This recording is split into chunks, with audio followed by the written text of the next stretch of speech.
Magandang hapon po sa inyo lahat. Pakibali po kayo ng mga kali. Magandang good afternoon.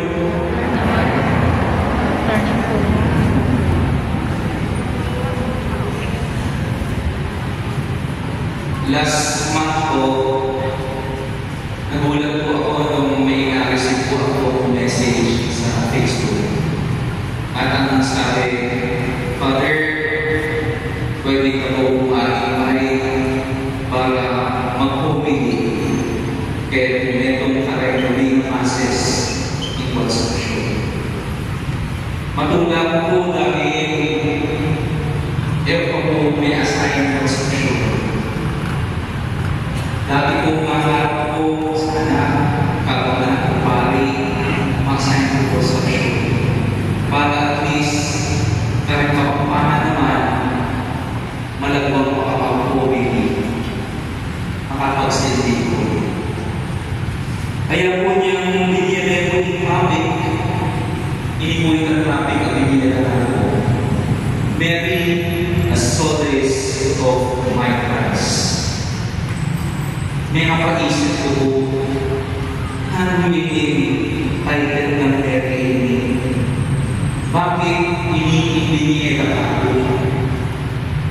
Niya pong dinawit hindi po itang tatlong title o titles, meron pa rin tatlong titles sa tignan ng Pope Francis niyang July 8, 2020. The Mary Solace of Migrants. Mary is the friend and protector of migrants, immigrants, and refugees. Ayun po, last month muli, niyang atagagyan po ini topic ini.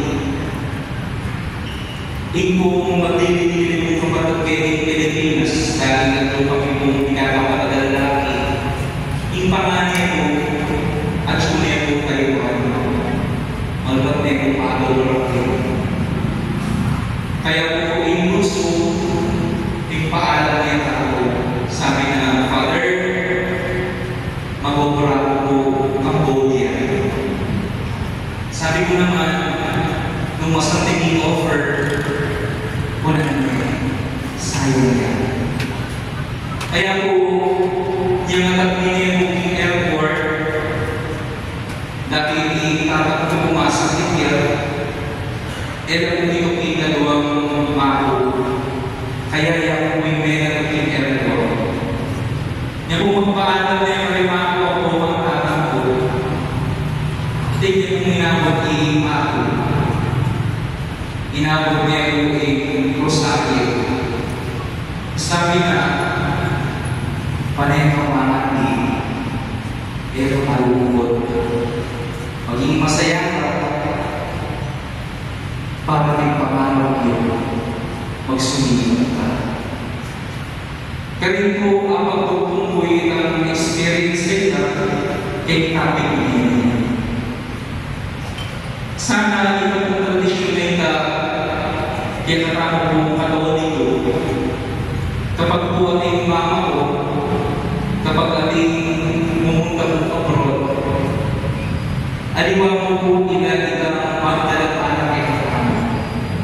Ikat ang murin po, atin na ang pahalalang pera.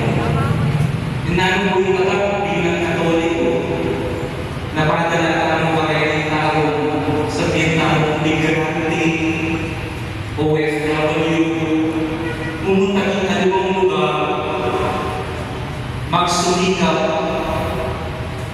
amin po, ang kailangan po, kasal pantayan.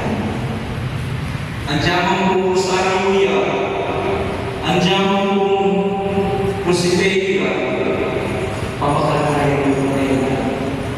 Dahil yan po ipatat, Katoliko.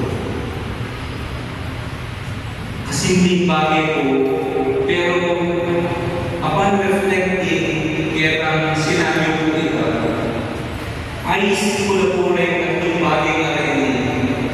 Bakit Mary, solace of migrants, Ano yung mga bagay na pwede natin makikita sa pinilo na ito ni Maria? Magbibigay po ako ng tatlong bagay.